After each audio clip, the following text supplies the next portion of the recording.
Chapter 261. Kesha Arma's first command headquarters. The massive, cylindrical structure stood like a fortress within a fortress, with an imposing level of security. It had to be, as the first command headquarters was the only gateway to the space fortress's reactor. If the reactor was the heart, then the first command headquarters could be considered the brain. And it was here that the ruler of the fortress, Montana Marcio, resided. In his office, filled with precious treasures and rare taxidermy animals, two men were engaged in conversation. "How are the preparations coming along?" Montana asked. "The guests bringing items for the auction arrived at the military port an hour ago. All arrangements for their reception were completed 30 hours in advance, so there shouldn't be any issues," the other man replied. "This time, there can't be any mistakes. You understand that, right?" "Of course," the man affirmed. Montana Marcio, an overwhelmingly large figure who could hardly be mistaken for an ordinary person, took out an elegantly designed cigar. He offered a cigar to the male wolf beastkin he had been conversing with. The beastkin, a white tiger with strikingly white fur, was named Kadan. He bore the moniker, Snow Claw, serving as the underboss of the Marcio cartel. "Thank you," Kadan responded respectfully, accepting the cigar but not lighting it. Montana, knowing Kadan wouldn't light his cigar, lit his own instead. "The credits we earn this time will be used for a transaction with the megacorp. With luck, we might be able to buy a suitable planet." "Are you planning to purchase a planet?" Kadan asked. "Yes. There's a noticeable shift in the Imperial Council's mood lately. The topic of strengthening the military for another outspacer invasion has become a public concern." "You mean there's a chance Kesha Arma could be mobilized?" Kadan deduced. Montana didn't reply and instead took another puff of his cigar. Though the Marcio cartel controlled Kesha Arma, the true owner of this city was the cult empire. Montana had managed to seize control through aggressive lobbying within the Imperial Council, but if the empire's policies changed, they would be forced out. Hence, Montana planned to use this opportunity to acquire a new planet and relocate the cartel's headquarters. "It would be ideal if we could gain recognition from Megacorp Noble Capital, but that might be beyond reach. The Garmelda family prefers to keep their ties with us hidden," Kadan observed. "Unfortunately, we'll have to settle for what we can this time." The two men then continued discussing the fortress's operations and the cartel's businesses for some time. Hours later, Kadan finally left the office. As he stepped outside, his subordinates, who had been waiting, quickly fell in line behind him. "What's the status on the junkies?" he asked. Well, it seems it's not drugs but an infectious disease. We're seeing a rapid increase in patients showing similar symptoms." "What?" The subordinate fell silent as Kadan furrowed his brow. Although the cartel's boss held the highest rank, Kadan, standing before him, was known as the most dangerous man in the Marcio cartel. He was notorious for never forgiving subordinates who made mistakes. Kadan glared silently at the subordinate before speaking again. "The boss is fully focused on this operation. We can't afford any slip-ups." "Why yes, sir. You have 12 hours to handle it. Use whatever personnel and equipment you need." The thing is. Despite Kadan's assurance that he'd have the full backing of the underboss, the subordinate hesitated with a nervous expression. "What's the problem?" Well, we've had an increasing number of deserters among our members over the past few days. Probably because they're afraid of getting infected. Once again, the subordinate couldn't finish his report, as Kadan had grabbed his face. The sickening sound of bones breaking filled the air, and the subordinate's body went limp. "Growl. And you tell me this now?" Kadan snarled, but the subordinate, his skull crushed, could no longer respond. Kadan's gaze then swept over the remaining cartel members, who quickly bowed their heads in fear. "Who's the next highest ranking among you?" he demanded. That would be me, sir. Take care of the deserters and anyone showing symptoms, whether it's from drugs or disease. As long as you don't touch the guests, I don't care how much blood is spilled. Kill anyone who seems suspicious. You understood. You have 12 hours. Handle it within that time." Leaving the corpse of the subordinate behind, Kadan vanished. The pirate who had suddenly been promoted to an executive position immediately began issuing frantic orders to his underlings. In space survival, the value of an orbital habitat is extremely high. There are tens of thousands of star systems, with even more planets, yet the reason for possessing an orbital habitat is simple. You can place it wherever you want. By positioning a space fortress in a strategically important star system, or one you wish to make important, you can easily take control of it. That's why among high-ranking players and large clans, those without orbital habitats are the exception rather than the rule. Of course, I'm an exception. I'm not one to set up orbital habitats. I'm an amorph that infiltrates and destroys them. Countless space fortresses have turned to cosmic dust at my hands. The fortress I currently reside in, Kesha Arma, is one of them. This fortress, like the TNC Special Trade Hub, is a space structure that exists within the system. Since it's not something created by a player, it will regenerate after being destroyed over time. This means it can be tackled multiple times. In fact, I've destroyed Kesha Arma 3 times before, each time using a different method. I was a bit worried since things have changed from the game. But now that I'm here, it seems it'll be easier to conquer than in the game. By successfully taking control of a few members of the Marcio cartel that manage this fortress, I was able to obtain valuable intel. Currently, the fortress isn't operating as efficiently as it did when it was under Imperial management.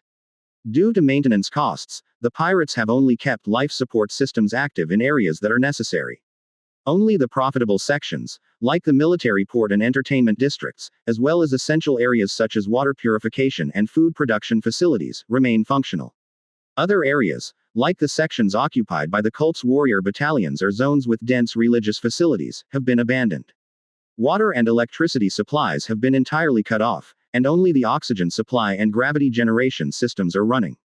In the game, there weren't any neglected areas like this. The cult's warriors patrolled everywhere to protect the fortress. I picked up a metal plate lying on the ground. On the metal plate was an emblem. A diamond within a circle, with 2 triangles inside the diamond. This symbol is one of the cult's religious icons, primarily used by the Prophets Association. The circle represents the world, the diamond is the eye, and the triangles symbolize wisdom and knowledge, right? I was currently in the zone where the Prophets of the Prophets Association assigned to this fortress resided. All around me were metal structures of religious significance. Although there were no collapsed buildings like in the factory district, the scattered emblems and the corroding surfaces of the structures suggested that they hadn't been maintained for quite some time. I heard that aside from the patrols, no one comes here. That made it an ideal spot to hide. At that moment, my auxiliary organs detected vibrations in the air. Someone was approaching. They're here. The object flying toward me with all its exterior lights turned off was a patrol craft. It landed in the plaza nearby. As the rear hatch of the patrol craft opened, 2 familiar figures leapt out. A pink jellyfish about 50 centimeters in size and a white dragon with 4 crimson wings came rushing toward me. Question mark. Big one. Question mark. Elder one. Hello. It was number 26 and a die, who had been inside the container since we arrived at the fortress. Although it had only been a few days since I last saw them, they welcomed me as if it had been weeks. Number 26 climbed onto my head, and a die softly nuzzled her neck against my arm. Z, were you alright? Question mark. Yes. I studied alone. Question mark. I was bored. The sick one isn't fun. I designed the humor program to be as entertaining as possible for a Galagon. That assessment is unfair. Then, the mutant screamer, PS111, crawled out. I request a reconsideration of that judgment based on reasonable analysis. Question mark. Look so serious. Since leaving the dragon's nest, the one who's changed the most among us isn't me but PS111. Its basic shape, which looks like a fusion of a spider and a scorpion, remained the same, but many aspects of its form had changed. First, it's grown considerably larger. Its body length alone reached 7 meters, and including its tail, it extended to 12 meters. Its 8 legs had also lengthened and thickened accordingly. Previously, the legs exposed metal skeletons, muscular tissue, and flesh, but now, they were encased in a solid exoskeleton. Not only the legs, but other parts of its body now had a layer of animal hide and exoskeleton covering the metallic framework. At a glance, it could easily be mistaken for a Hulk mutant or a genetically modified beast instead of a screamer. The head retained the appearance of a pale woman's face entwined with thick cables. Although it looked similar to before, a new feature had been added, a psychic power modulation function. Thanks to this, it could now emit waves in a manner similar to how I communicate with monstrous tendrils. Another noticeable change was the addition of 4 thin cables beneath its chin. It had created this part to address the inconvenience of extracting cables from its back whenever it needed to link with a ship's computer. In a way, it's starting to resemble me. Question mark. I see. So, you intend to make this place your nest. As I was pondering over PS-111, the Mother of the Sky approached and spoke to me after disembarking from the patrol ship. Initially, the plan was to keep the family hidden inside the container until we attacked the fortress, but circumstances had changed. This place is rarely visited by pirates, making it the perfect hiding spot for them. ZZZ, it's an abandoned area, so it should be fine. Question mark. Hiding in a religious zone. If this were a game, it would have been impossible. She let out a dry laugh as she gazed upon the site of the Empire's three great symbols of power lying in ruins. As she mentioned, the cult's belief system emphasizes the teachings of providence, above all else. Even during the 3 invasions of Kesha Arma, I had never once attacked the religious sector first. Everything is always hardest the first time. After greeting everyone, I called over one of the pirates from the patrol ship. He knelt before me, wearing a joyful smile. What's changed since then? 6 hours ago, the items to be auctioned arrived, and some have already been transported to the 3rd Command Center.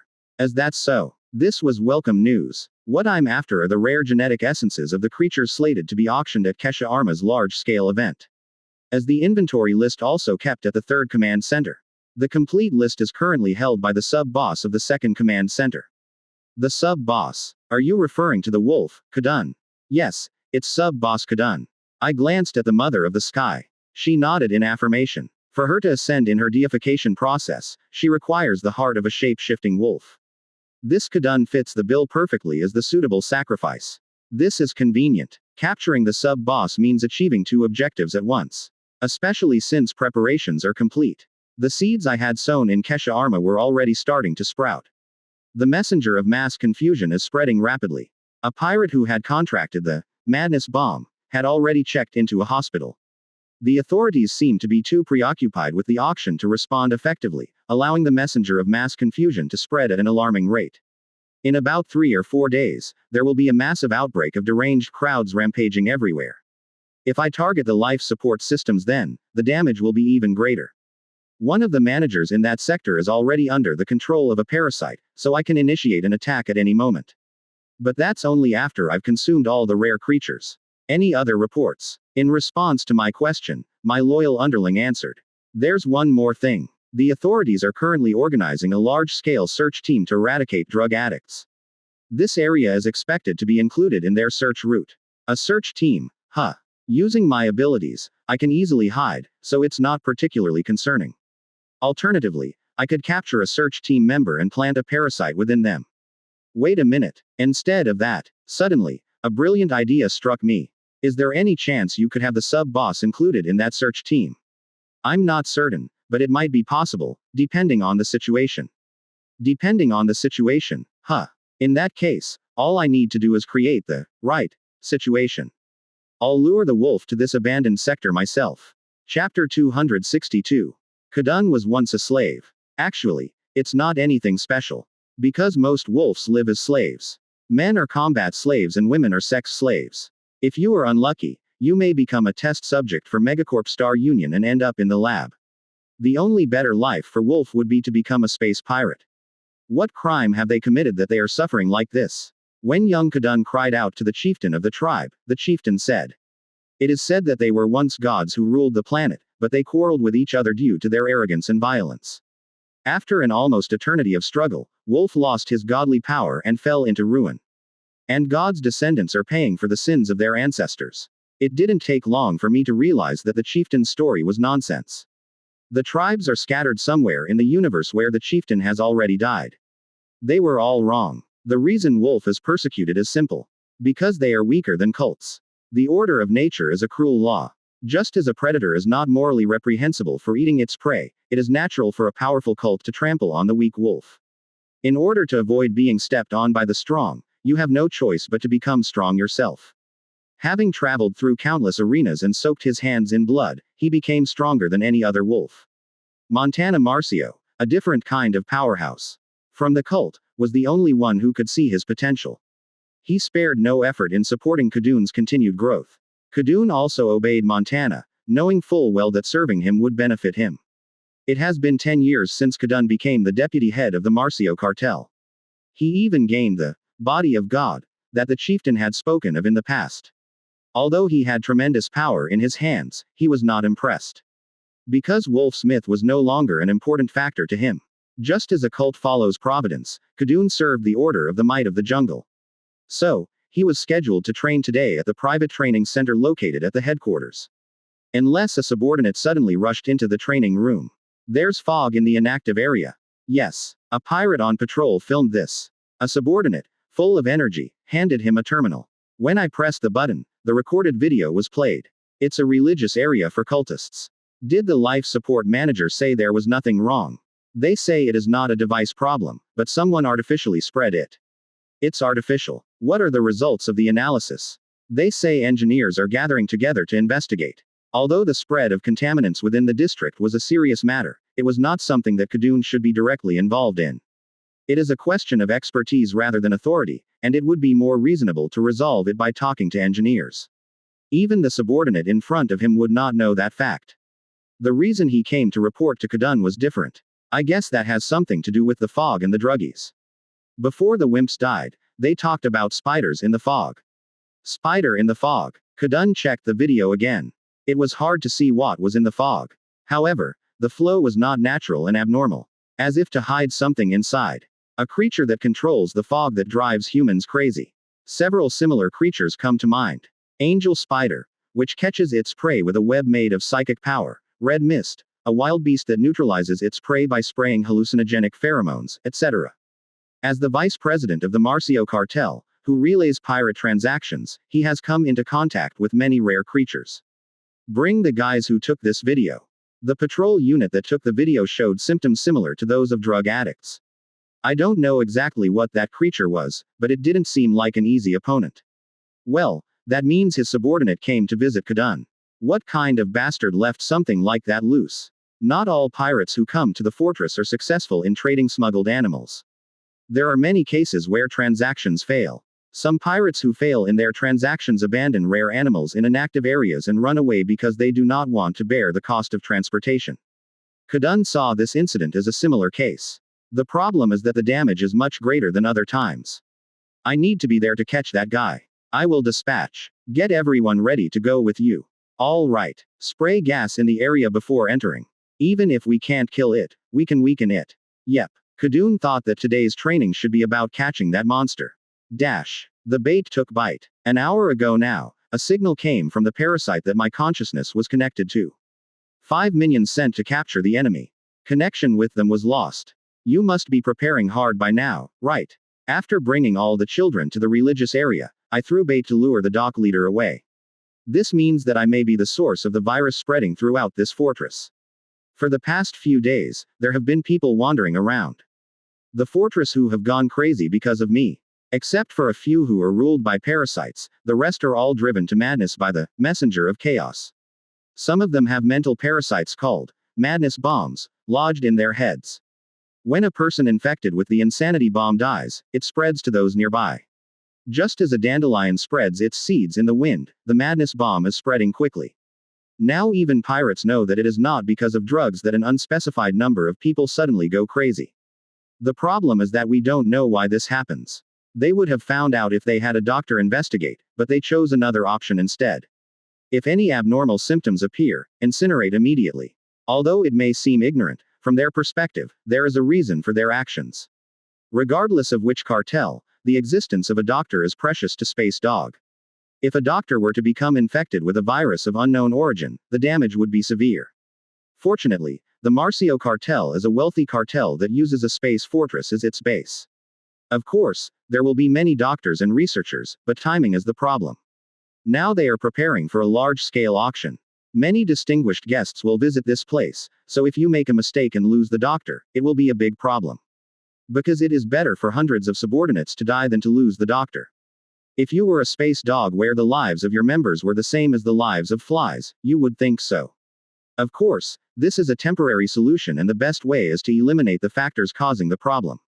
In such a situation, what would happen if I appeared wearing a suspicious fog? What if the people who filmed me even showed abnormal symptoms? Those over there will definitely think that I am a source of pollution. It's staged, though. The fog is due to the enhanced gremlin moss effect, and the people going crazy are due to the herald of chaos and the enhanced parasite effects. Of course, they won't know they're being fooled. Even if they found out, the fortress would already be on the verge of collapse. While I was waiting for them to arrive, I smelled a strange smell from somewhere. I, who was lying face down in a church where one wall had collapsed, looked up. The auxiliary organ under the chin quickly read the changes that occurred in the entire space. Is this really how it comes out? There are toxic gases mixed in the air. The intention is probably to weaken me by spraying poisonous gas in the area before coming in to capture me. Well, it's no use. Unless it's the swampy area of the cult's sacred planet we went to before, it can't cause fatal damage to us. Number 26 can endure this much, and Adai has grown stronger and stronger, so he is not addicted. Since PS-111 is a mechanical life form to begin with, it is free from addiction problems.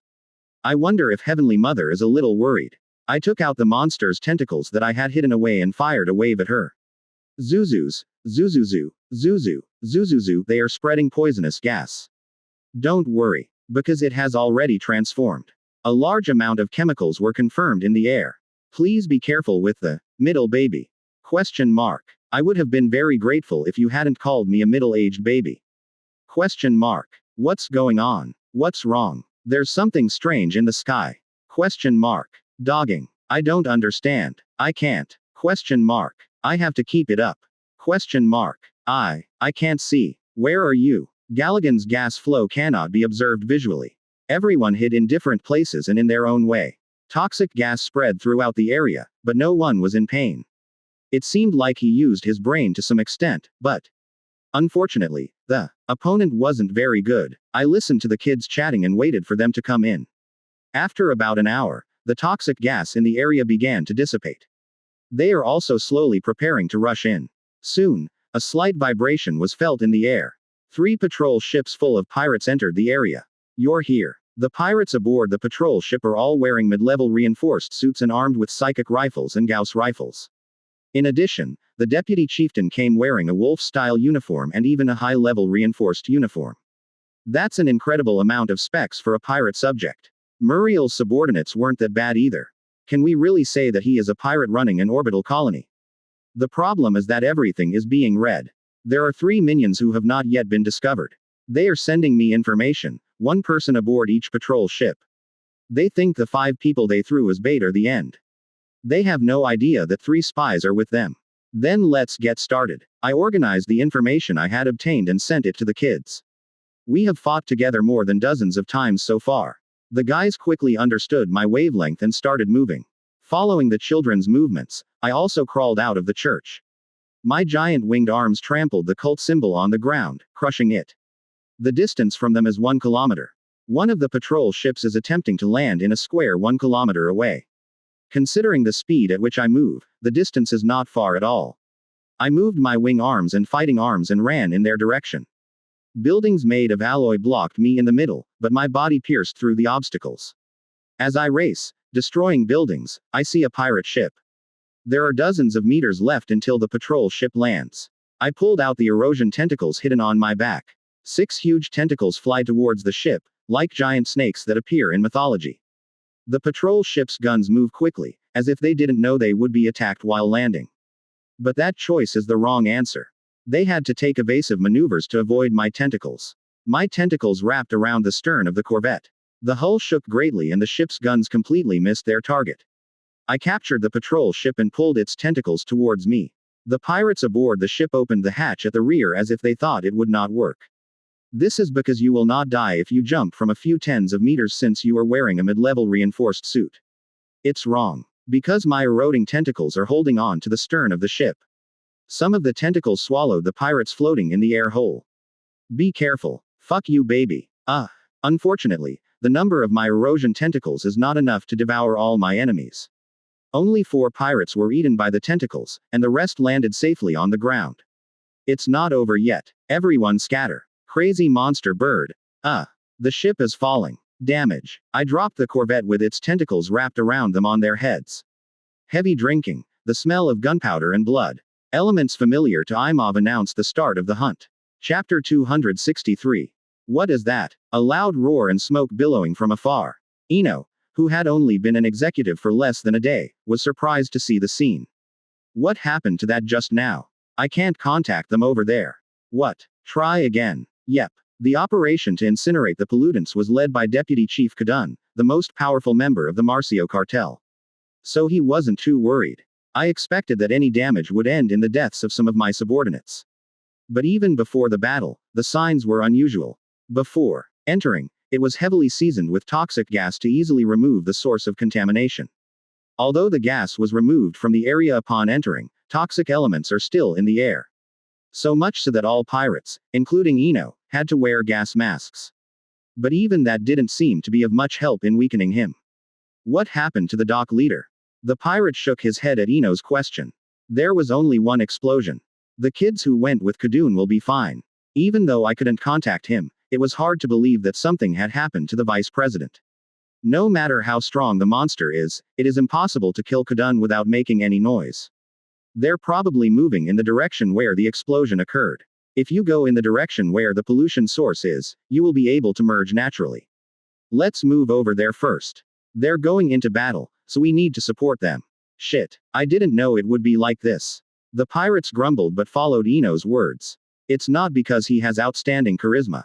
This was because he was afraid of the vice minister Kadan behind him. Eno and the pirates moved toward the direction from which the smoke was rising. They all had experience sneaking into ships to plunder, so they were adept at moving secretly. They each loaded their weapons and paid attention to their steps. Everyone was wearing a gas mask, so I couldn't see their faces, but they all seemed nervous. The pirates ran between the abandoned buildings with careful movements. Cult symbols in the process of decay, neglected churches are watching them. Eno felt somehow intimidated by the girlish atmosphere. I've flown over this area a few times on patrol, but this was the first time I felt anything like this. What was just a cool metal structure built on steel was now squeezing him like a living creature. Eno wasn't the only one feeling this unknown pressure. The breathing sounds of the subordinates wearing gas masks are gradually becoming heavier. 300 meters remaining distance to goal. At that time, the voice of the pirate in the lead awakened Eno's spirit. Just as they were about to turn the corner of the building, the lead pirate quickly raised his hand. Seeing that, other gang members tensed up. Is it a goal? An unknown creature is at the intersection. An unknown creature. He stuck his head out slightly toward the street outside the corner. Quote exclamation mark quote. When he saw it at the intersection, he felt his heart stop. What on earth is that? Would we dare call that a living thing? The being he saw had 8 legs and a tail. Its long legs were covered in a thick carapace, with black claws and ghastly white scythes. The body size was considerable, ranging from 6 meters to 7 meters, excluding the tail. That alone was ugly enough, but what really shocked him was his head. It was hard to see because of the long, thick cable hair hanging down, but it was clearly a human head. To put it as gently as possible, it was a scorpion with the head of a woman. Hulk mutant. Eno was a researcher at Megacorp before joining the Marcio cartel. So, he was more knowledgeable about the Hulk mutant than others. But even he and Eno had never seen such a hideous-looking Hulk mutant. At that time, the guy lifted his head from his lowered position. Eno took a deep breath when she saw the guy's face. As expected, its face was female. A beautiful woman with skin as white as snow and without any blemishes. But Eno could guarantee it. No one would like a woman with blood-stained eyes. Its red eyes slowly shake along its head. At the same time, the thin cable hanging under the chin also flutters. Eno, who almost made eye contact with the guy for a moment, quickly put her head back. Cold sweat poured down the back of his neck. Fuck. Everyone ready for battle. Before he could finish his words, a dark blue photon bomb flew into the building where they were hiding. No matter how unmaintained the buildings here are, they are made of special alloy and boast considerable durability. Nevertheless, the church hit by the blue energy bullet collapsed like a sand castle swept away by waves. What the fuck? Demolisher. Someone from the organization shouted. Kesha Arma is a space fortress of a cult. Everyone has seen the Demolisher stored in the First Command Armory. I know not only its shape but also its power. Everyone scatter. Shit. Why is Demolisher here? They cursed and dispersed. A photon bomb flew again through the dust rising from the ruins. One of the gang members who was retreating was unable to dodge and was hit. He couldn't even scream and just turned into dust. Shit. Bow your heads, you bastards. Eno and 2 gang members urgently fired back. Meanwhile, his subordinates lowered themselves and ran into a nearby building for cover. Coil gun. I'll take my time, so I'll pierce that monster's head with the coil gun. Yep. The pirate next to him put down his Gauss rifle and pulled out a long coil gun strapped to his back. Meanwhile, Eno and the other pirates fired their psychic rifles at the dust behind the remaining wall. At that moment, a pitch-black claw emerged from the dust. The claws narrowly grazed the top of Eno's head. I lowered my head for a moment to check the remaining psychic energy, but thanks to that, I missed the mark. Next, a red-eyed woman with pale skin revealed her face. Red eyes without any emotion were watching him, as if there were camera lenses attached to the eyes. At that moment, the guy's neck suddenly turned. The pirate next to him had fired a coil gun from close range. But no one cheered. Even though it was hit directly on the head, its legs were still moving. Get back. I don't know when he will come to his senses again. The three turned their backs and ran straight away. Where are the other cubs? He was definitely hiding in the building. The gang member who was running with him stopped mid-sentence. His eyes were fixed on the building.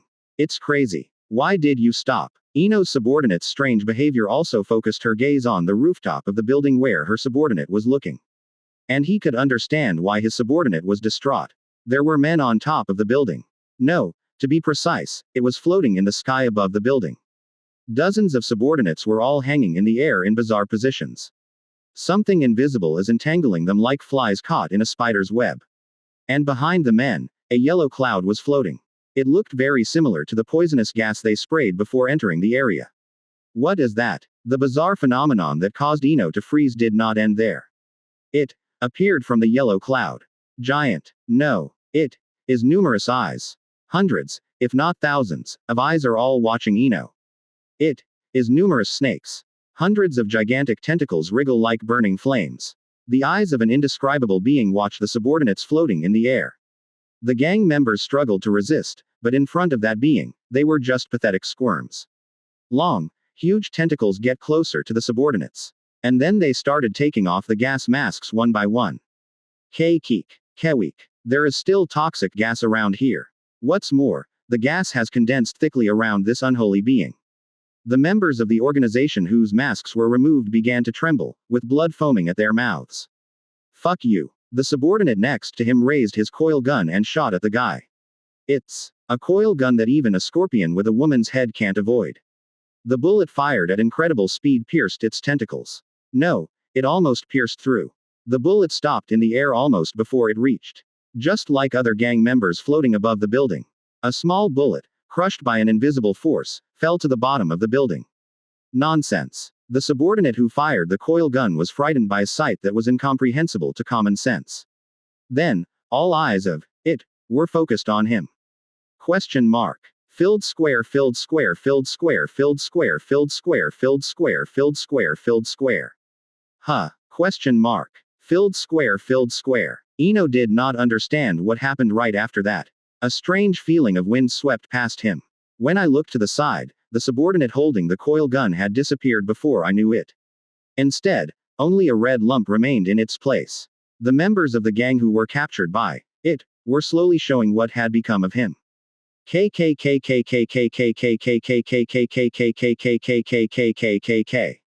Save me. Ah, you. The subordinates' entire bodies were twisted uncontrollably, like dolls hanging by invisible threads. Some people began to turn counterclockwise from the tips of their fingers, while others had their limbs stretched by something as if they were snapping a rubber band. Predation, rape, murder. The outlaws of the universe who committed all kinds of crimes were not there.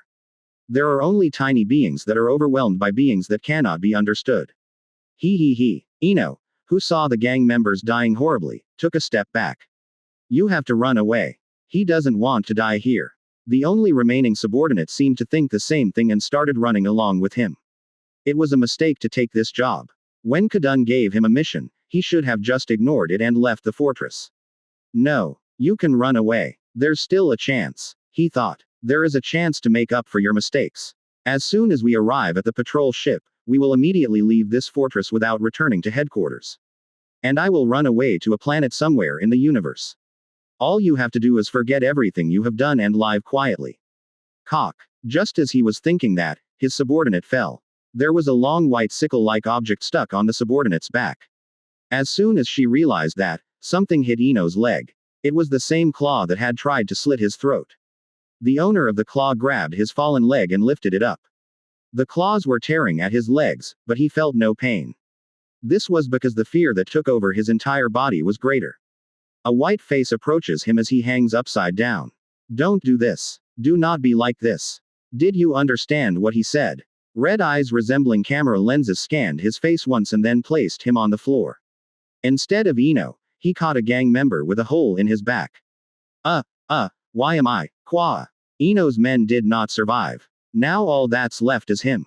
Of course, that didn't give me peace of mind. That monster probably didn't keep him alive because he thought he was pretty. The reason slowly came to him. I believe this person's brain contains useful information. Question mark. Filled square, filled square, filled square, filled square, filled square, filled square. The human brain is a delicate organ.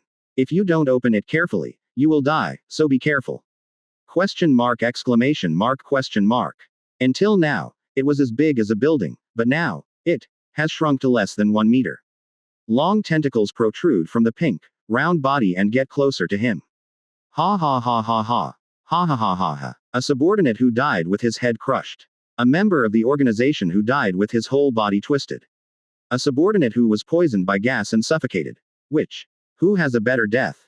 Whatever it was, it didn't really matter to Eno. Because he has no choice. Dash. Boss. We must retreat. Where the fuck are you attacking from? Crazy. How can you match someone who's faster than a bullet? Boss. Before being picked up by Montana Marcio, Kadan lived in the arena.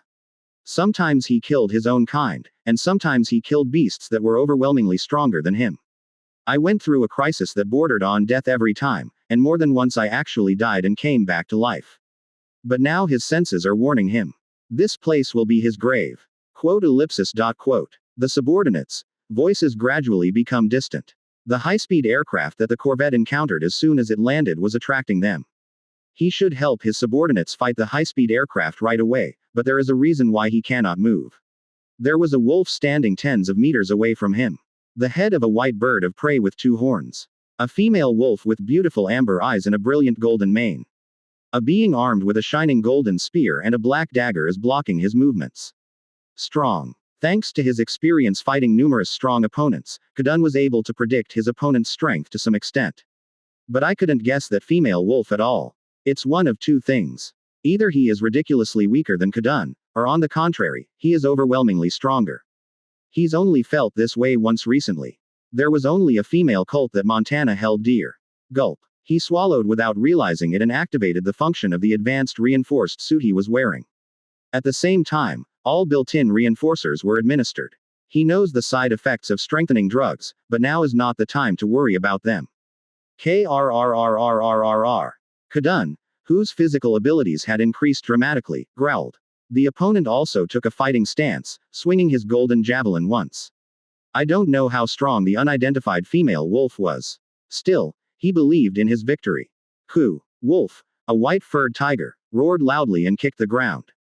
As his tribal chief once said, a journey to regain the status of a god. The fight that Kadan dismissed as superstition began in the space fortress. Chapter 264. Kadan instantly closed the distance to the female wolf with just 1 foot roll.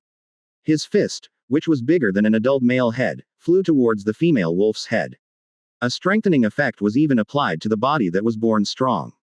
His fists are truly powerful. If you just brush against it, the opponent's head will explode. He expected the attractive female's head to fly off, but the results were different. The female wolf easily dodged the fist by twisting her waist to the side. Kadan's fist hit the air instead of the target. The opponent took advantage of the recoil from rotating his body and hurled the golden javelin he was holding in his right hand. Quote exclamation mark quote. Kadan was taken aback because he didn't expect the enemy to dodge and attack at the same time. But he is also a skilled fighter. He quickly raised his wrist and struck the javelin at an angle. The moment his wrist guard, made of very hard metal, collided with the opponent's short spear, sparks flew out with an explosion. Even though fireworks were flying right in front of them, the two didn't even blink at each other. Kadan, who succeeded in deflecting the spear, took advantage of the opponent's hesitation to throw a kick. The target is the opponent's thigh. Like lightning cutting through dark clouds, his legs rushed towards his goal. In response, the female wolf jumped up with the force of the spear being thrown out. It was a reversal of the opponent's power. Kadan's toes barely passed under the opponent's feet. The enemy who dodged the attack retreated far back and widened the distance. TCH. Kadan took a quick look at his wrist guards. Even though it bounced off perfectly, there was a big scratch on the protector. It's a protector made of megachrome alloy, but it's scratched. Megachrome is a special metal used to make the outer walls of very large space structures such as space cities. It is known to be very hard and heavy, so it is rarely used in reinforced clothing. Even though he boasts excellent physical abilities, pure megachrome was a burden, so he made a protector out of alloy. Of course, it was hard enough at that level, so there was no need to worry about it being destroyed when fighting the enemy. I need to be careful with that javelin. I don't know what it's made of, but its sharpness is unusual. But I knew the opponent was quite strong, but Kadan thought it was still worth a try. His eyes focused on the opponent's short spear and ankles. There was a lot of frost on the area where I collided with him. Kadan is nicknamed Snowclaw by other cartels. As his nickname suggests, he has the ability to radiate cold from his body. It was one of the powers I gained when I gained the power to transform into a beast. One of the reasons why he did not bring any other ranged weapons even though he wore a high-grade reinforced suit was because of this cold release ability. Enemies who engage in close combat with him are quickly frozen by the endless cold. Even the largest animals will freeze to death in an instant if they do not have a means to preserve their body temperature. And the other person was not dressed like Wolf of a primitive tribe. The only thing she was wearing was a sapphire necklace around her neck. Instead, black wave patterns were drawn along the exposed body. Savage bitch. Kadan hated Wolf for maintaining a primitive civilization. It was true that the opponent was a female with a very beautiful body, but his resolve did not waver. If we fight at close range a few more times, that bitch will freeze to death. The female wolf lightly shook off her frosty ankles and took her stance again. She pulled back the window and lowered her posture. And blue flames began to bloom in his smooth amber eyes. What? When he met her eyes filled with blue fire, he felt as if he had taken a sip of a strong drug. His sense of reality faded away, and he heard whispers of unknown beings in his ears. I'm hungry. Kill me. Take out my intestines. Mental attack. Recognizing the situation he was in, he immediately used his second ability, following the cold release. Huak. The powerful roar he let out shook his brain.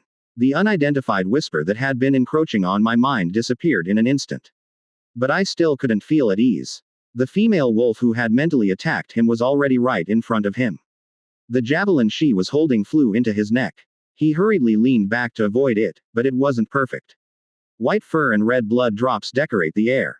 If I hadn't dodged properly just now, my neck would have been punctured. The problem is that the opponent's attack is not over yet. Sharp spear blades rained down like bullets from a storm gun. He quickly crossed his arms. Regardless of other parts, it is dangerous if important organs, including the heart, are injured. And a golden javelin was stuck on top of his wrist guard. The protector was quickly shattered and 3 or 4 large holes were made in his wrist.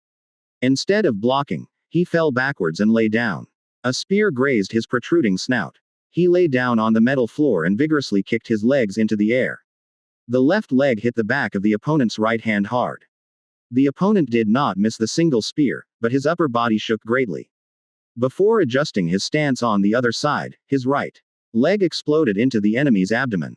With a loud bang, the female wolf was pushed back loudly. The enemy flew for almost 10 meters and landed safely. Kadan was greatly surprised when he saw that. I was definitely hit by a cold discharge. It hit my wrist and stomach properly. It is normal for the cold to have already penetrated into the bones. Nevertheless, the opponent didn't seem much different from when they first exchanged offense and defense. Kadan slowly stood up with his eyes fixed on the female wolf. Do you think you have special abilities? Despite his questions, the female wolf said nothing. She was just glaring at him with amber eyes that contained no emotion. I guess it doesn't matter. If the cold release ability doesn't work, you shouldn't fight like you are now. He decided to pull out the last card. He clicked a few buttons on his chest. Then, the advanced reinforced suit he was wearing separated, spouting out compressed air. In an instant, his naked body began to mutate. My muscles swelled and my bones twisted. The white hair covering the skin also became longer and thicker.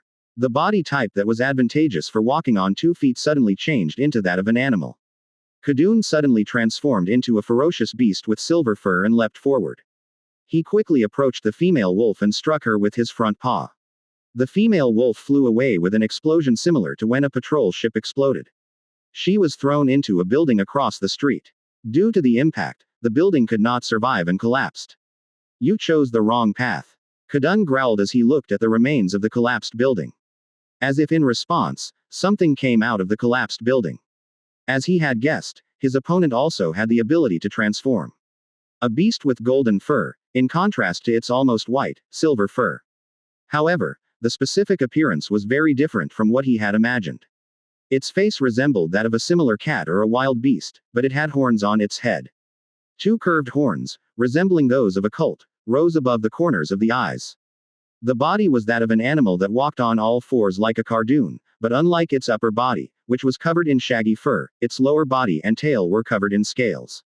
The other person's transformed form was not a single animal, but a mixture of the characteristics of several types of creatures. Was it not wolf but the Hulk mutant? The monster that came out of the ruins largely shook off the mane surrounding its neck. And he spoke with his amber eyes shining. Question mark. 3 minutes. Question mark. What? Question mark. I can't keep this up for long, so I'll end it in 3 minutes. Question mark. You bitch. The moment he heard the other person's provocation and was about to attack, she opened her mouth wide. What? A huge amount of flames poured out from within and swept over Kadan. Dash. Ooh. As I was about to pick up the pirate with my wing arms and put it in my mouth, I saw a huge pillar of flame in the distance. What about that? Among us, there are only 3 who can cause a fire of that magnitude without any special conditions. Me and Adai, who can use psychic breath, and Mother of Heaven. He transformed into a phantom beast other than a griffin and started the fire. The effect of her special, Hunting God's transformation shell, is that she can transform into one of the 4 phantom beasts excluding griffin. And she has currently unlocked a total of 3 phantom beasts. The second phantom beast unlocked is the Wendigo, unlocked in the dragon's nest. The third phantom beast unlocked was unlocked after fighting the Gorgon swarm, so it is not a phantom beast that can be used here. Therefore, the phantom beast she transformed this time is the first phantom beast she unlocked before meeting me. Chimera. Among the 3 phantom beasts she has unlocked, she is the one with the most powerful force. Not only that, but when it comes to close combat, it is so powerful that it ranks among the top 5 phantom beasts that Wolf can choose from in the world of space survival. It was chosen by many players who pursue efficiency. Unlike the balance-type phantom beast, the Griffin, which specializes in crowd control, and the Wendigo, which specializes in long-distance movement, the third phantom beast, the Chimera, specializes in power struggles. Extremely hard leather, forepaws with tremendous destructive power, ability to spray ultra-high heat flames, high speed, etc. It is a specialist in close and mid-range combat. The opponent was a white tiger wolf, so he took it out as a counter. Before coming here, I received information about the Marcio cartel's vice leader, so I guessed that he could transform into a white tiger. White tigers are also a type that specializes in power struggles, but their tendencies are slightly different from chimeras.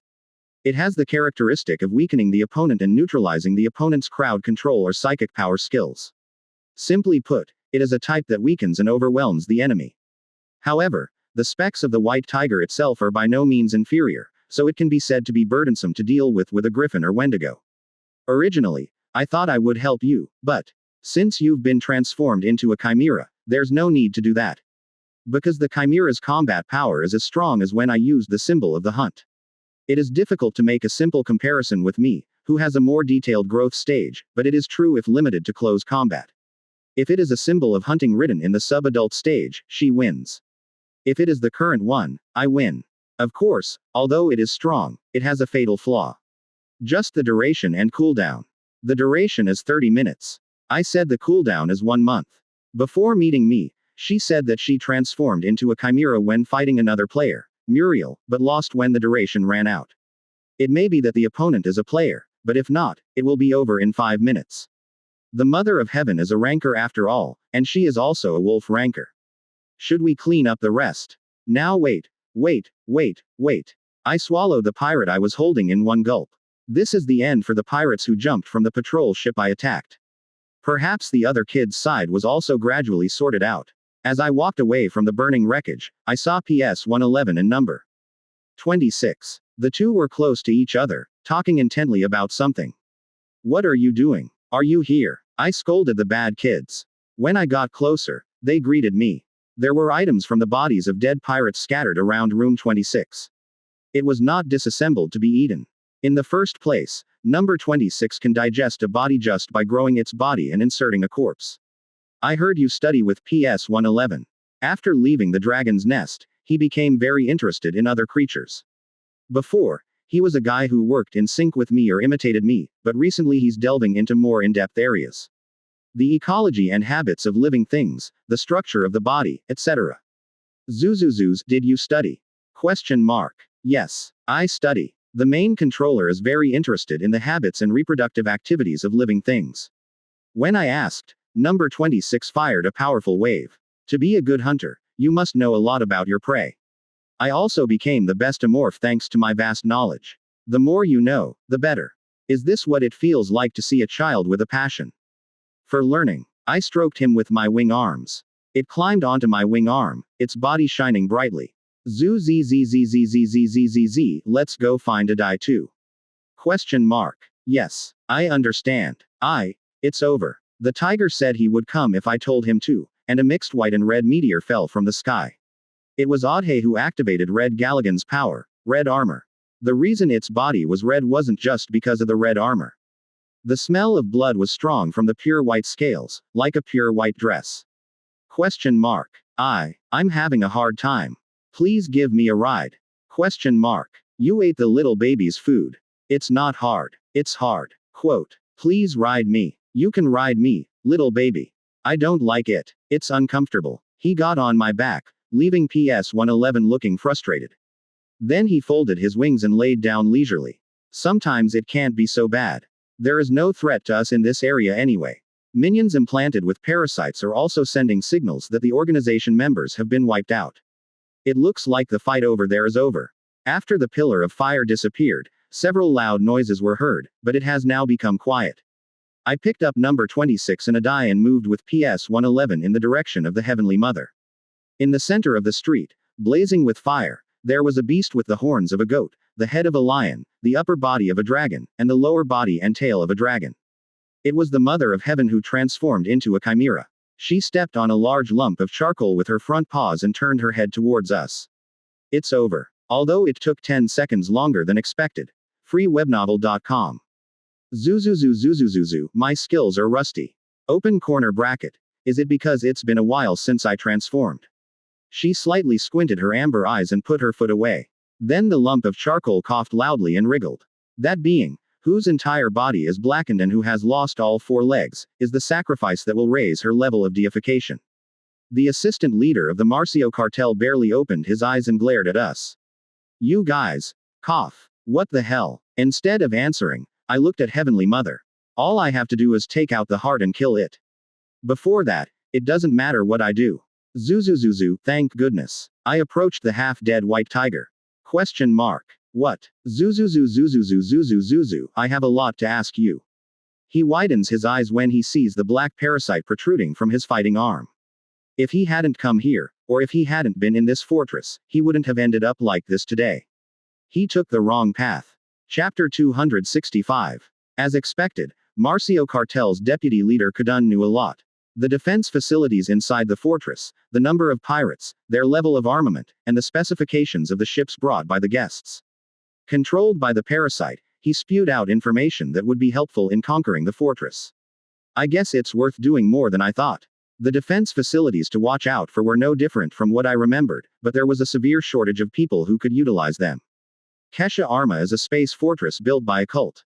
Facilities to repel enemies that invade the interior are designed to be easily used by the cult. But the mainstay of the Marcio cartel is human. There is not even a single member of the organization who is a cult member. Because of this, the fortress's weapons cannot be used and are being neglected.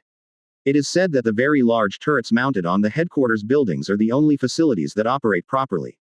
They say there are a lot of pirates, but they are all ragtag.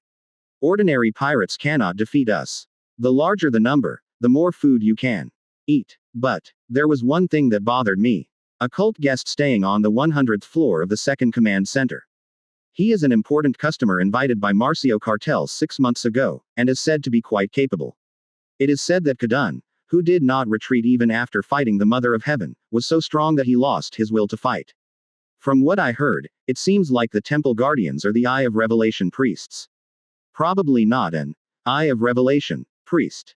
Because they ride special beasts that they tamed with great difficulty. Kadan said that instead of coming with animals, she brought only a few attendants. However, it is difficult to consider him a member of the temple guardians. They are hunters who hunt evil monsters for the security of the empire. They are not people worthy of staying in a pirate lair for half a year. You have to be careful. Although we don't know who he is definitely a powerful enemy. With the mysterious cult deeply etched in my mind, I stood up. I have already heard where the items that will be auctioned are located.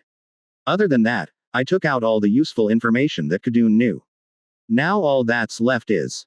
I looked at Heavenly Mother. If it were any other time, I would have caught it, but not like today. Kadan's heart will be the sacrifice needed for her growth. However, the heart cannot be taken out right away. This is because Wolf's advancement to the level of deification takes time, similar to Imorph's growth. As the level of deification increases, you become very vulnerable to external attacks. Zuzuzuzuzuzuzu, isn't this in trouble here? Question mark. Yes. Even when I was raising the level of apotheosis before, I couldn't move for 2 hours. Zuzuzuzuzuzuzuzuzuzu, 2 hours. Wasn't it originally 30 minutes? Question mark. It seemed different from the game. Zuzuzuzuzuzuzuzu, I have to go back to the ship. It will be safe there even after a few hours. As soon as we arrived at Kesha Arma, we had guards controlled by parasites falsify the documents, so there was no need to worry about being searched. The problem is the thieves. Since we arrived, we have been robbed a total of 3 times. At that time, it was good because the slaves who could be parasites came on their own, but now things are a little different. We need someone to protect our Heavenly Mother. I can't protect her because from now on I'm going to rob the smuggled creatures. PS 111, who is good at operating machines, must also come with me. One of 26 and Odhe must guard her on the ship. At that time, Odai tapped my back. Question mark. Ugly friend. Does it hurt? Zuzu number. I'm trying to grow. Question mark. Grow. Like an adult. Yes. Then the guy thought for a while and sent out a thought wave again. Question mark. Ugly friend. I will help you. Zuzu, you. Question mark. Friend. Many times. I helped you. Favor. I will repay you. Unexpectedly. Odai is in the role of protecting the Mother of Heaven. I volunteered. As the guy said, it seemed like it was intentional because the two of them had been hanging out together a lot. It'll be okay. In battles inside the ship, number 26 has the advantage, but he is Galagon. Galagon possesses the power of Red Galagon. The possibility of a single thief threatening him is close to 0. What's going on? He said he would help me. Ugly friend. For helping me. To repay him. If that's the case, wouldn't it be better to change your title first? Follow me. Pretty friend. Question mark. Lies. Friend. I like it. What happened? Not that good. Ha. I really want to hit you. Question mark. Violence. It doesn't hurt me. The power of the stars. Use. Can be blocked. Question mark. Would you like to test whether it really hurts or not? While the two of us were playing happily together, I picked up the reinforced suit Kadan had taken off and disconnected the communicator. He then handed the communicator to Kadan. There's one last thing I need to do before I rip his heart out. 1 patrol ship. I request support. I understand. This means preparing a ship to carry the Heavenly Mother and Adai. We also need troops. Yes. Yep. Of course, we've used up a lot of minions, so it would be good to replenish them. 30 minutes have passed since he used Kadan to lure a new victim. A new patrol ship flew in our direction. It wasn't that difficult to organize those who came here without knowing anything and following the orders of the Vice Minister. Then I'll go. Heavenly Mother and Adai boarded the patrol ship. And my new minions loaded the battered Kadan onto the ship. For now, the issue of deification is over. Now it's time to get some food for me. You said it was an underground storage area near the military port, right? Kesha Arma is a space fortress built for the purpose of protecting mining and trading ships. Therefore, facilities to store extracted resources are placed inside the fortress. An underground storage room is one of these facilities. In the game, it was like an underground bunker. Kadan said that the place is currently heavily guarded by mercenaries hired by many pirates and goods owners. The pirates' armament is no different from the ones we captured earlier, and he doesn't know what the mercenaries are armed with. It's better than pirates, but it won't be enough to threaten us. Unless you are a megacorp elite defense team on Earth or a cult temple guardian, there is no need to worry. Originally, I was going to get the list first and then go. Ironically, the place where the list is stored is more secure than the underground storage. This is because the list is kept at the third command. Since the headquarters is guarded by defense facilities, it is easier to penetrate where the pirates are. Shall we go and check for myself to see what's there? I carried number 26 overhead and moved toward the location of the cellar. PS-111 also followed by my side. Question mark. Where are we going? Sub-controller. Imorph is going to get the nutrients needed for growth. Question mark. Is the big baby growing up? Zoo, yes. Question mark. I hope. I also want to grow up. Said number 26 as if he were jealous. It seemed like he didn't like the fact that he was the same, unlike those around him. Not necessarily. Number 26 remains the same only in terms of appearance, and continues to grow. His true strength is intelligence rather than combat power. Whenever I see something new and useful, I apply it and use it in my own way.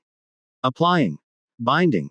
Technology to create a superpowered drill, spreading psychic power to machines to create an EMP-like effect, etc.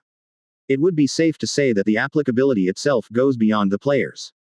Thanks to you, I received a lot of help. If it weren't for him, I never would have gotten to this point. I also want to grow bigger like a big baby. That's right. That way, it will be more balanced than it is now. Zuzu, balance. I didn't understand so I asked back, but PS-111 didn't answer. Even though number 26 was no longer making waves, it was easy to see that he was upset. I thought he didn't care because we haven't talked to him for a while, but I guess I was mistaken. Should I find more ways to help him grow? Even after feeding Black Galagon, there was no significant change. Except for the memory that was connected between Oddeye and his mother, Ham Ort. Afterwards, it consumed Gorgon Swarm's flesh, but since it was not a creature that uses psychic power, it had no particular effect on number 26. To be precise, its tentacles and fins have become stronger than before, but it is difficult to say that its combat power has increased significantly. I guess I'll have to find something for him to eat in the cellar. The rare animal auction held in Kesha Arma is so large that even pirates in distant star systems are aware of it. There is a good chance that there is a creature that can help him. That's why I came to this place in the first place. If you feed number 26 various things, you will definitely get results that will satisfy him. Zuzuzuzuzuzuzuzuzu, if we eat together, we will grow together. Question mark. Really? Am I going to grow up like other babies? Zuzuzu, yes, probably. I couldn't be sure, so I gave a lukewarm answer, but that alone seemed to make number 26 feel better. Because it pulled out its tentacle and tapped my head. Exciting. Let's go quickly. Zuzu, okay. I activated my mimicry engine and walked towards my destination located around the military port. Behind us, the abandoned city continued to burn. Hom tisk. It's so boring. Is there anything strange? At all. Security room inside the underground storage room. In the security room connected to dozens of cameras, 5 pirates yawned. So I told you to take some medicine. What if I get caught by Kadan? All the other kids are doing it too. Those other bastards will all die together, you idiot. The skinny pirate grunted at his colleague's face and picked up the radio. This is the fucking security office. Is there anything wrong anywhere else? Question mark. Security room B. No problem. C security room. Up. Stop the action. Are you removing the hem? Where can I sell medicine? D security room. Clear. Call records will be recorded, so refrain from doing so. A little. E security room. There is nothing wrong here. Is everything going on outside? The cellar is divided into a total of 5 areas, and there is a security office in each middle.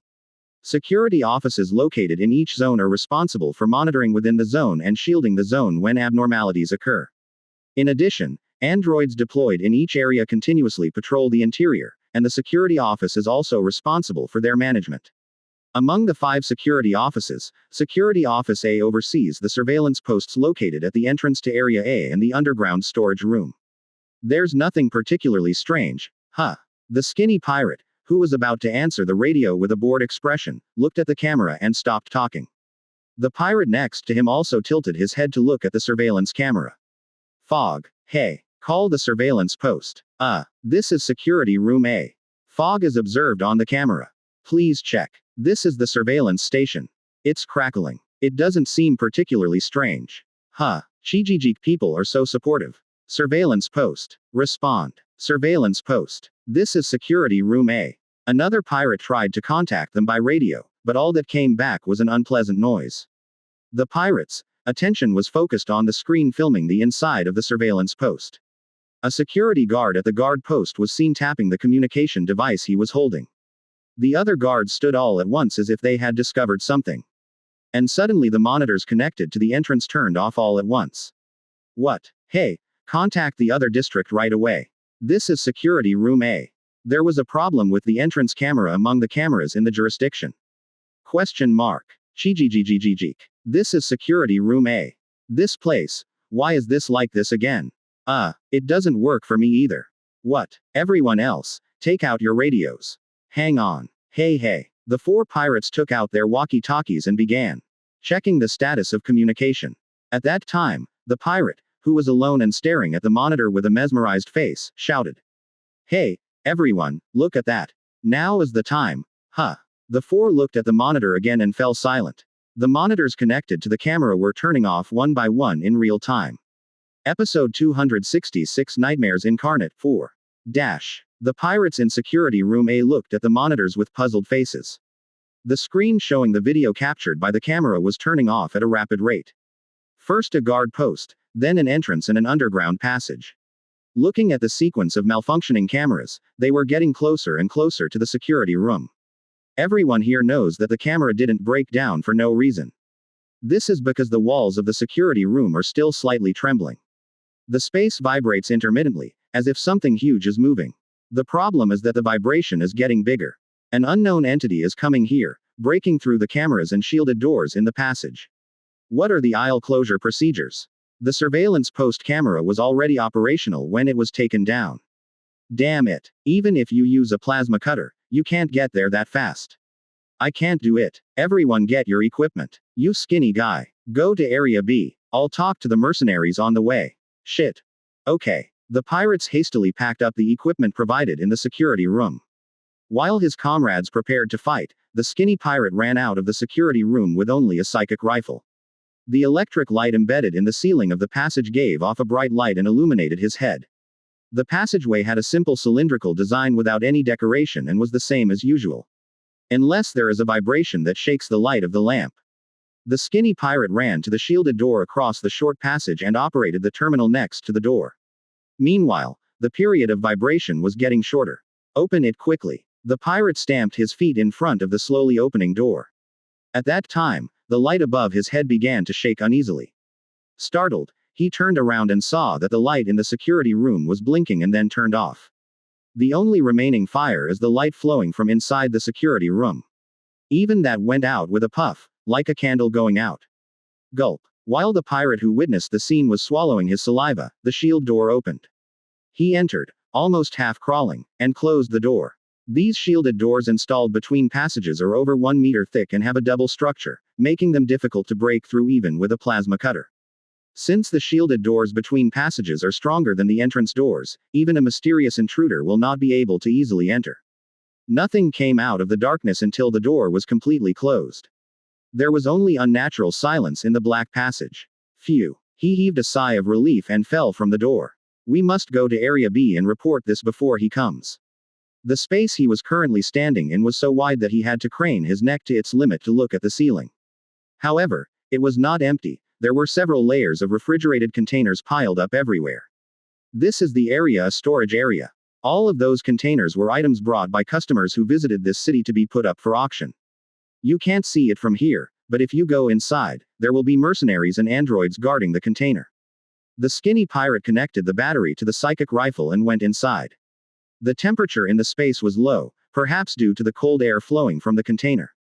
If it weren't for the android standing in front of the container, I would have walked trembling from cold and fear. It will be fine. There must have been some mistake. Of course. After walking for a few minutes while talking to myself, I heard a voice coming from behind a large container. When I returned to the container, I saw 5 mercenaries chatting. Huh, aren't you the pirate in the security room? What's going on here? The skinny pirate who encountered the mercenaries shouted urgently. This is not the time to be like this. It's all chaos outside right now. Outside? What kind of bullshit is that? I haven't heard anything from my team. Of course, since everything has happened, there is no contact. We need to inform the outside world as soon as possible. What? Wow. What nonsense. You think we are who and say such bullshit? The skinny pirate was frustrated as the mercenaries showed no sign of listening. Perhaps because they heard his cries, the mercenaries guarding other containers also approached where they were. What is so loud? I heard the kids on our team guarding the outside got hit. Please. If you don't believe me, please check with someone. The pirates attacked the mercenaries who had gathered in an instant, about 20 in number. The world has become better. The pirate bastard is yelling at us. You guys deserve it. Because it's a piece of shit. What are you doing? Among the space dogs, there were many who worked as mercenaries, and among the mercenaries, there were quite a few who engaged in piracy. The same goes for the people here, so it's hard to say that the quality is that good. Even skinny pirates know this. But shouldn't we at least know how things work? It was pitiful that they had no idea what was going on outside or what was happening to their colleagues. Hey, the security guard is making a request. Please call someone. Know that if you make a mistake, you will get behind me. While most of the mercenaries were laughing with their arms crossed, one of the mercenaries picked up the radio. What are they saying outside? Quote ellipsis dot quote. Why? Don't be a slut. I can't contact you. The other mercenaries stopped at the words of the mercenary holding the walkie-talkie. Oh no. No, it's true. You guys also try contacting me. The expression on the mercenary's hand holding a walkie-talkie was too unusual to be considered a joke. The other mercenaries called their team members outside with smiles on their lips. And after a few minutes, the smiles disappeared from their faces. Why can't I contact you? What happened? While they were panicking, the lights on the ceiling suddenly turned off. In a place that quickly became a place of darkness, the only source of light was the cigarettes lit by some of the mercenaries. Everyone prepare for battle. The light disappeared, but the mercenaries did not panic. They prepared for battle in the dark by wearing goggles with a see-through function or, in the case of cyborgs, activating the lenses on their eyes. Hey, security guard. You don't know what's going on inside, right? You might know that, but it's not accurate. Put this on and go. Go and call some reinforcements. Ah yep. Realizing that the pirates were not wrong, the mercenaries sent him to Area B. His colleagues were inside, so he sent them to go directly and ask for support. The pirate, wearing the goggles given by the mercenary, ran in the direction of the passage leading to Area B. While running, many androids passed him by. They are aware of the abnormal situation and are trying to join the mercenaries on the other side. A loud gunshot was heard immediately after the android disappeared into the darkness. The crackling noises, as if an automated factory machine was running, were reflected off the containers and grew louder. Fully armed mercenaries and expensive androids. Although the situation was objectively safe, his heart did not calm down. It was ominous. It felt like the entire cellar was submerged in a bottomless mire. Even though the vibrations stopped after entering the storage area in Area A, where does this feeling of anxiety come from? Even though he thought hard, he couldn't come up with an answer. Ha ha ha ha. It was the sound of breathing coming from his mouth that broke the silence that filled the cavity. There was no other sound other than that. No gunshots. No human screams, no mechanical sounds when the android is destroyed, nothing. Did the mercenaries win? That would be fortunate, but if not.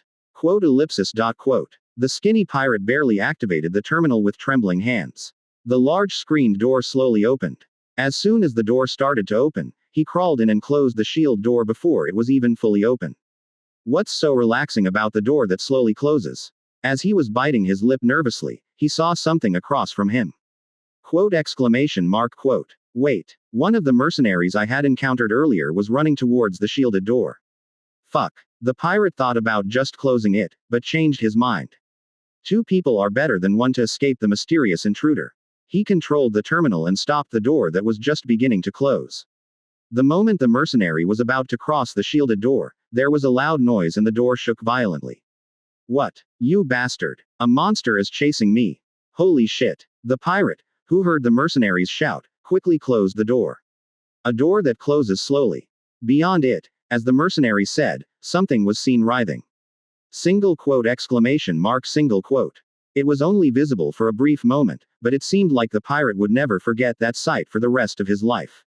It was a pink snake with many eyes. The snake wriggled towards them as if to greet them and then disappeared. What is that? I have never seen such a hideous thing in my life. I don't know. Shit. I need to talk to Area B quickly. What about the weapons? I threw it away because I was running away from that guy. The skinny pirate frowned at the mercenary's words. Without weapons, there would be no way to stop the monster if it came after them. No, I guess I can use it as bait. The only one holding a gun here is the skinny pirate. In the unlikely event that a monster breaks through the shield door before they go to Area B, they can just throw the mercenary as food. Let's start from the security office in Area B. Sure. The mercenary seemed to have no idea what the skinny pirate was thinking. The two walked on the passageway connected to the Area B security office. First of all, the camera is in good health. The skinny pirate walked and looked at the cameras installed in the passage. Fortunately, the cameras installed on the ceiling did not lose power. The Area B security office must have known they were here, so they must be taking action somehow. No, let's get in touch here. Even if your wireless communicator doesn't work, there's only one way to contact you. In this underground storage room, a wired communication device operating as a closed circuit is placed between each area. It was installed by the Marcio cartel to prepare for cases where the communication device does not work or is attacked by another race's EMP, as it is now. I wanted to contact them before coming over here, but I had no choice because the wired communication device in Area A is located near the entrance to the underground storage room. The skinny pirate signaled to the camera in the passageway that he would use the wired communication device. What are you doing? I don't know anything. There is no need to be polite to mercenaries who will be used as bait anyway. He answered briefly and approached the wall of the passage. Only one part of the unadorned wall had a small switch. When I pressed the switch, an ivory-colored stick connected to the inside of the wall and a string popped out. What is that? It's a cult-style wired communication device. Was there anything like that here? The mercenary said he was interested, but the skinny pirate did not respond. He disconnected the charger from the psychic rifle and connected it to the port on the stick. Because it was a communication device made by a cult, it needed psychic power. After a while, the communicator light came on. It's okay. This is the Area A security office. Can you hear me? Question mark. Chijijijijik. Chijijijijik. Chijijijijik. Chijijijijik. The skinny pirate briefly cheered and shouted into the communicator. Then, someone's voice was heard along with static from the communicator. Cannot hear clearly. This is the Area A security office. Can you hear me? Question mark. Chijijik after Chijijik after Chijijijik. What? Back. Look behind you. As soon as communication was stabilized, what was heard was an urgent cry. Back. Why is it in the back? The skinny pirate, not understanding, looked back. And he was able to understand what was being said in the Area B security office. There's a monster behind you. There wasn't a single person on this passage who could answer the shaking communication device hanging on the wall. Episode 267 Harvest 1. Yes. She hasn't come yet. I will prepare. Then. The light went out on the diamond-shaped tombstone that was floating in the air, and it slowly fell to the ground. After confirming that it had stopped working, Cynthia disconnected the wires connected to the tombstone. Phew. She sighed briefly and picked up an apple on the luxurious table. Apologize. The fruit, which is native to Earth, is currently grown only in biodomes on Mars. It was a common fruit in the distant past, but now it is a fruit that cannot be easily tasted unless you are rich. Cynthia casually took a bite of such a precious fruit. The sweetness that fills your mouth, the sourness and freshness that makes your tongue tingle slightly. If you have never eaten an apple before, you might be quite impressed. But what she felt was different. Cynthia comes from a world where it is common to see red fruits held in one's hands. When she was in her hometown, unable to return, she enjoyed eating this fruit. This sweetness I am tasting now was the taste of longing. It's not far. There are people in this world who share the same experience as her. It is said that there were once dozens of strangers, but now there are only a few strangers left. As a result, most of the factions that existed have disappeared, and currently only 3 factions remain. She belongs to the dominant faction, a faction of foreigners who remain here and seek to rule over inferior beings. It is a faction centered on intelligent beings with advanced civilization, such as the Megacorp Star Union cult. However, Cynthia harbors a secret that not even her comrades in the same faction know about. Once the person he has arranged comes here, this role will end. Since coming to this world, she has never once thought about wanting to remain. I could do anything as long as I could return to my hometown. Even if it means killing other strangers, or human players, or deceiving them. Holding the apple, she went out onto the richly decorated terrace. A panoramic view of the space fortress unfolded beneath her feet. On one side, the artificial light created by numerous stores was almost blinding, and on the other side, it was covered in black without a single ray of light. Above her, a fallen mining planet looked down upon the fortress, reflecting its light. Cynthia could not feel any emotion even after seeing Kesha Arma's scenery, which seemed to be better described as amazing rather than beautiful. Piece of data. The name of the real faction that Cynthia belongs to is the Return faction. This is a force whose goal is to clear the game and return to their hometown. After looking at the city for a moment, she clicked her tongue and went inside. If she had stayed there a little longer, she would have definitely noticed.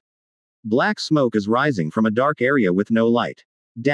It's over. I picked up the anklet left by someone I didn't know and put it in my mouth. I didn't know there was a means of communication that operates in a closed circuit. Due to the psychic power laid down by number 26, all means of wireless communication in this underground cellar were completely blocked. So I was relieved, but I didn't know that pirates had installed a wired communication network to prevent EMP. It would have been bothersome if there had been contact from the outside. Fortunately, it was installed so that communication could only be done between the 5 areas inside the cellar. It seemed that communication lines were not connected to the outside due to cost issues. I don't think they would have thought that this place would be robbed. This is a space protected by over 100 mercenaries, hundreds of androids, and double-shielded doors over 1 meter thick. Unless a war breaks out, no pirate would think that this place would be breached. Unless it's a monster that easily exceeds 20 meters in length. Who would have imagined that a giant monster would break through the 1 meter thick doors one by one to rob the storage room? In fact, I personally broke down the storage entrance and the shielding doors in Area A before coming here. Currently, I have the ability to easily break through even the thickest doors. Strengthened acidic fungal glands. The infection-type fusion characteristic I currently possess, acidic fungal gland, is the third characteristic to receive the strengthening effect of great infection, following gremlin moss, and parasite colony. As you can see from the parasitic colony that increases the number of gremlin moss parasites sprayed in the form of a mist to 20, the strengthening effect of the great infection is relatively intuitive. Similarly, acidic fungal glands have also been transformed into simple, strong properties. Because it has been changed to go out in breath form.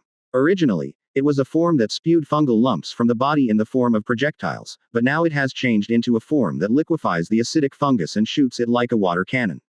It goes without saying, but firepower has also increased incomparably compared to before.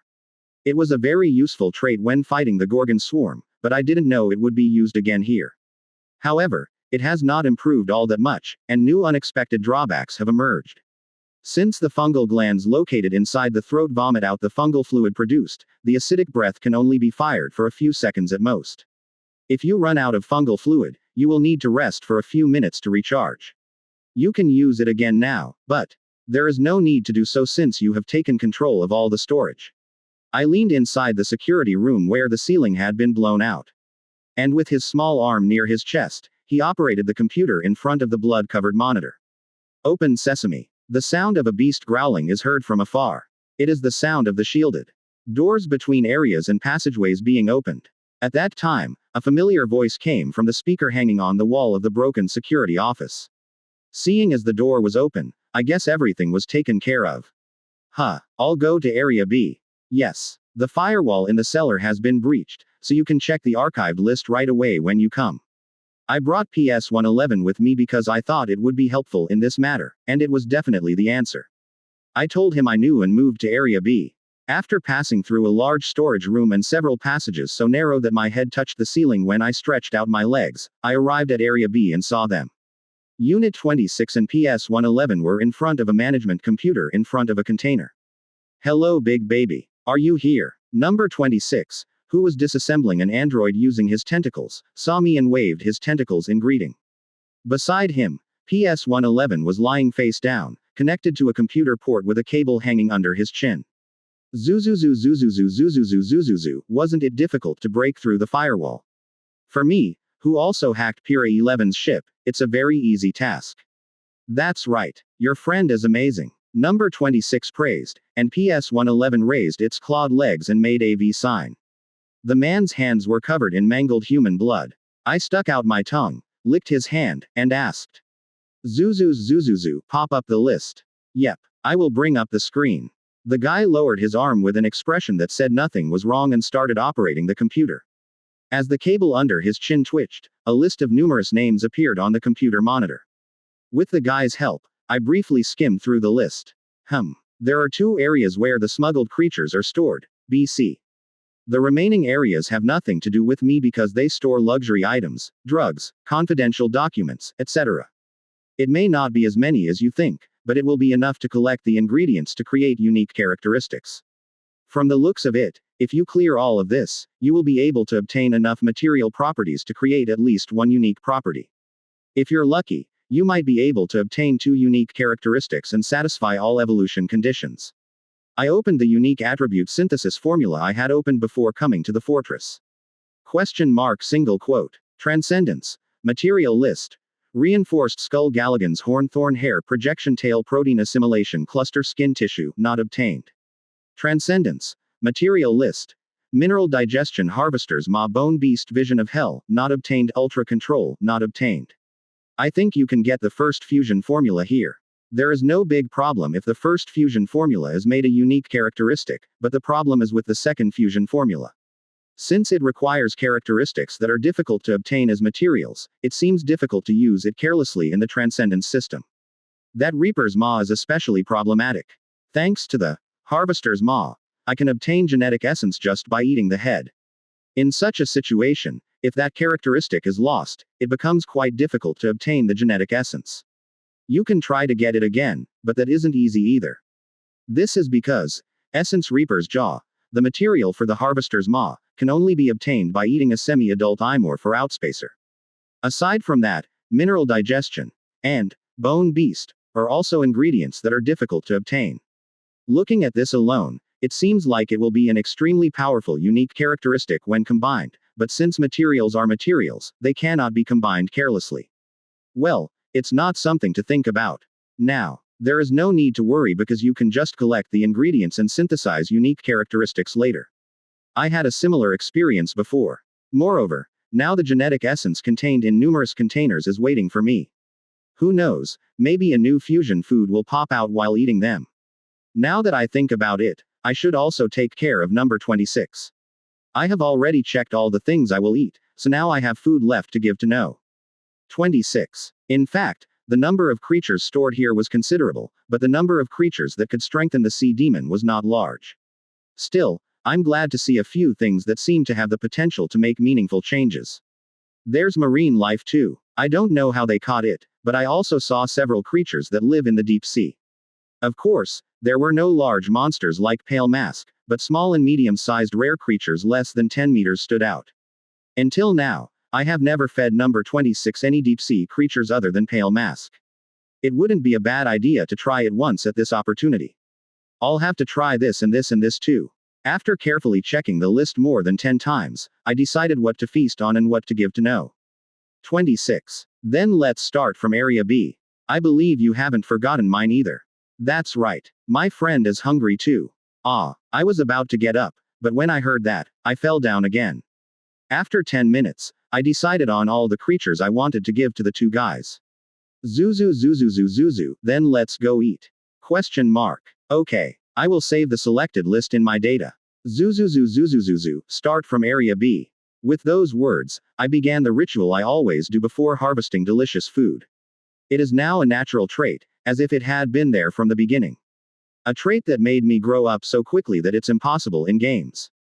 It is a symbol of hunting. Episode 268 Harvest 2. Kesha Arma's first command center. This is where the city's ruler, Montana Marcio, resides. Unlike its rough, cylindrical exterior, the interior was very ornate.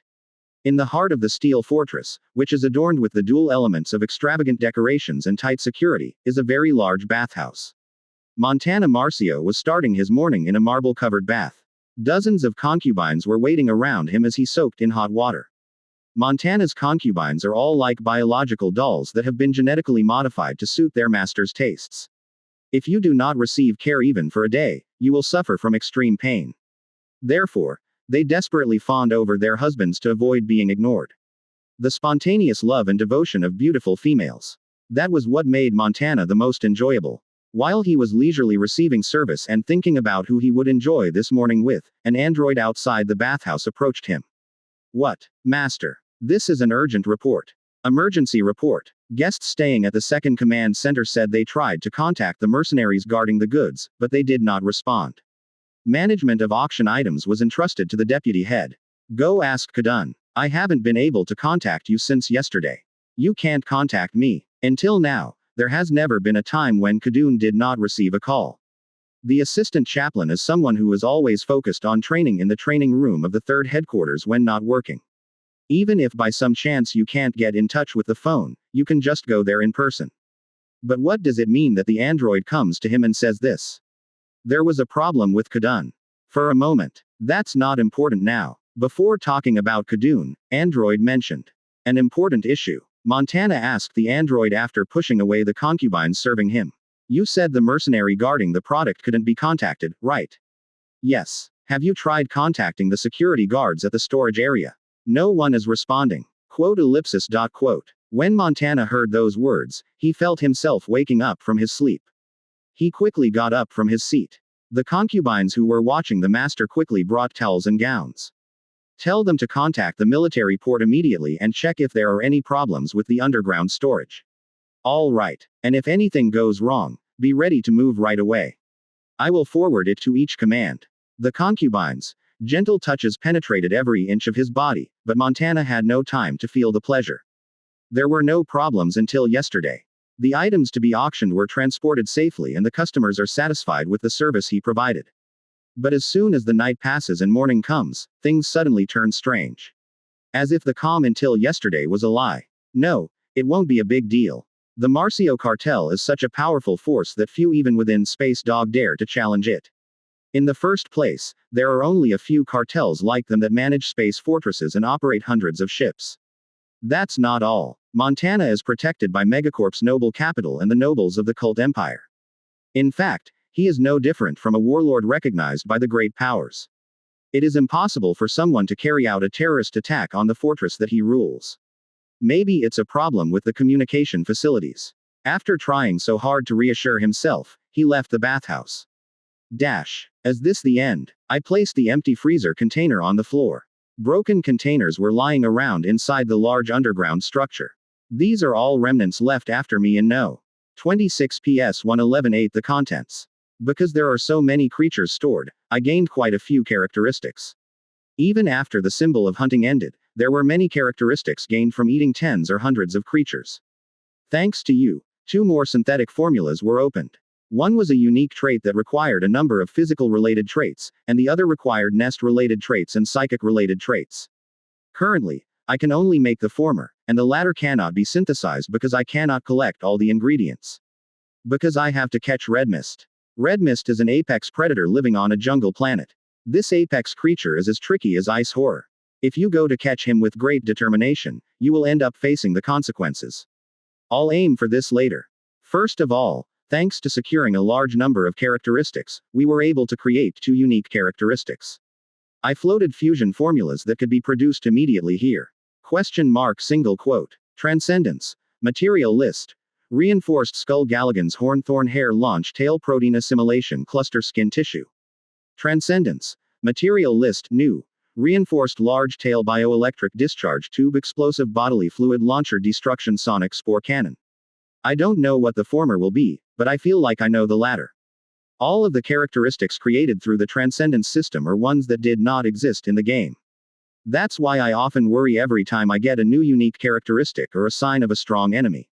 However, after seeing the newly unlocked fusion ceremony in the underground storage, the result was somewhat predictable. Looking at the materials, it was clear that they had unique properties related to long-distance attack methods. In fact, a new organ was created in my body, reflecting the characteristics of explosive body fluid launcher and spore cannon. 2 elongated cannon-like barrels were added to the armor covering the back. When I craned my neck and lowered my head, I felt my back being stretched and the gun barrel popped out, aiming forward. If you apply this force, spores filled with dangerous substances will be launched. It goes well with acidic fungal glands. In the game, a combo of throwing fungi and spraying explosive bodily fluids on them was often used. It is similar to shooting white phosphorus, so it is effective against both machines and ordinary creatures. Moreover, since the acidic fungus has now changed into a breath form, it will show much more powerful performance. In addition to that, the destructive sound wave characteristic is also quite useful.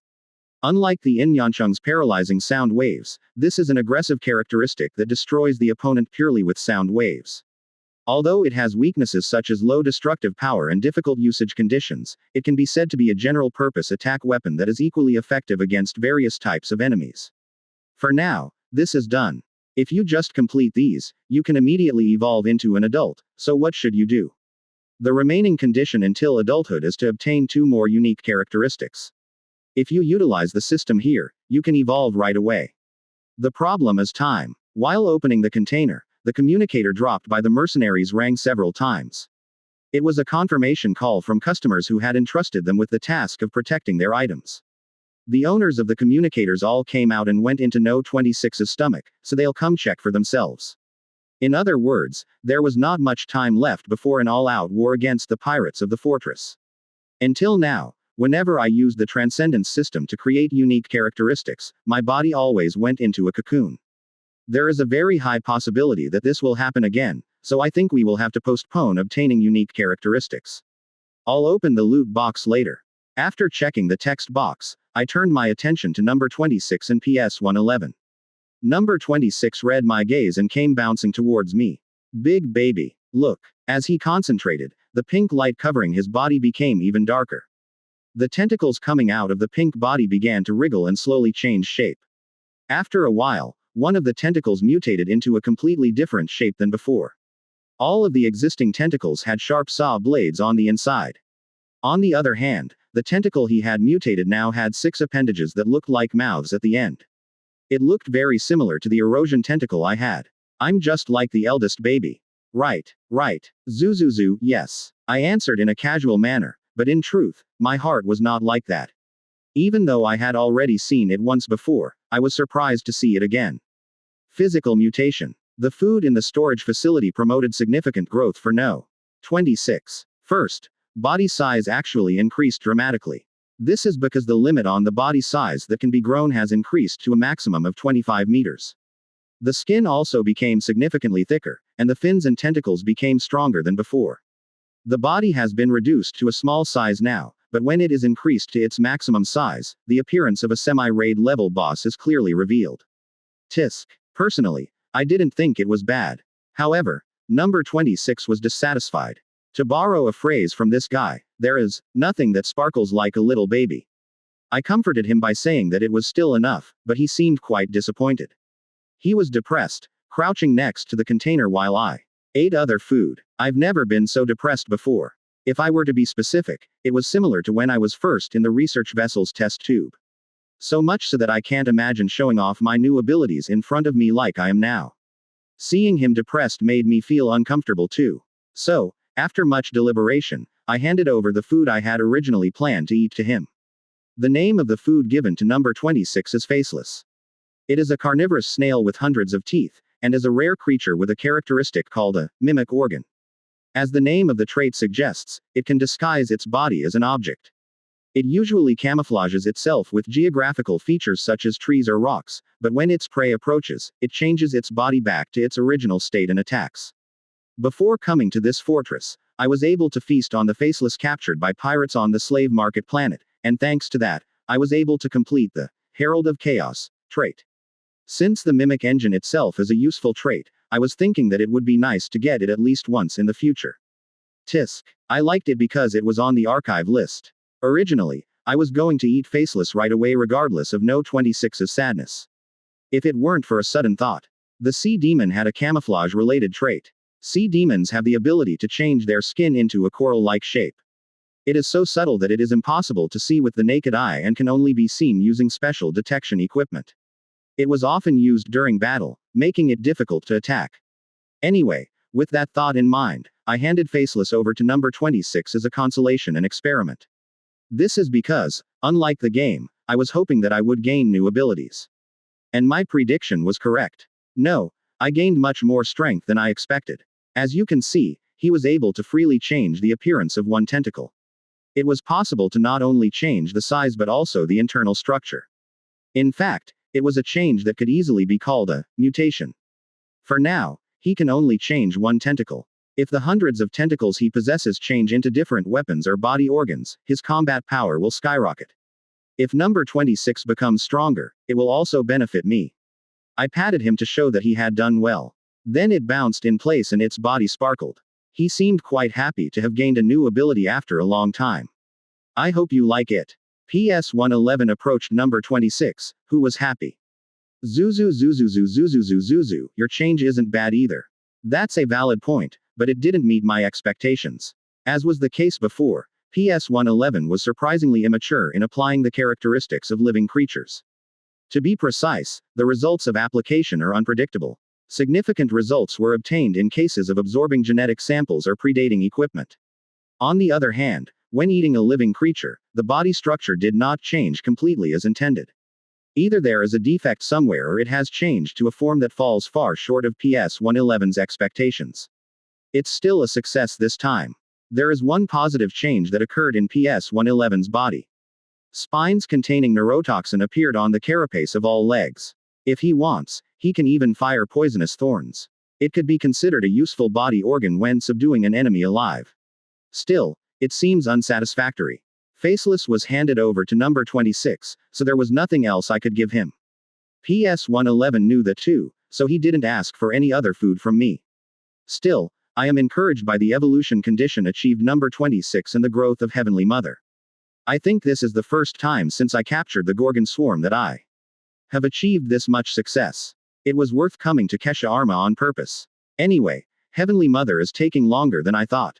After completing my elevation to the level of deification, I decided to come here with a die.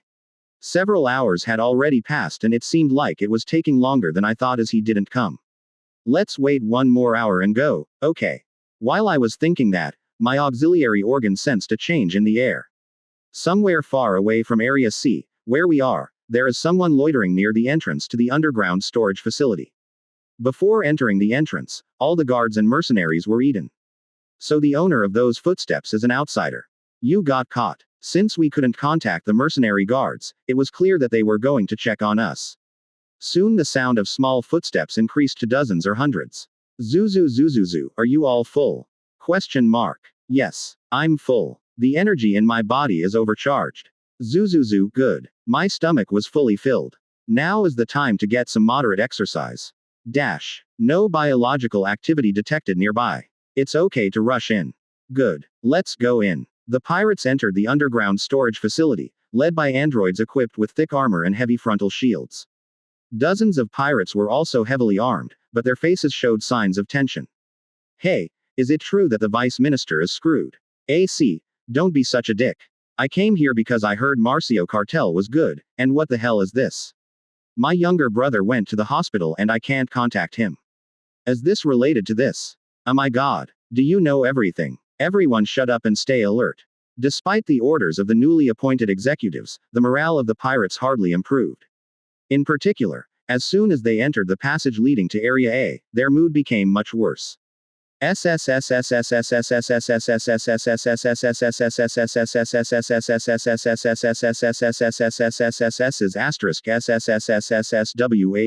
always.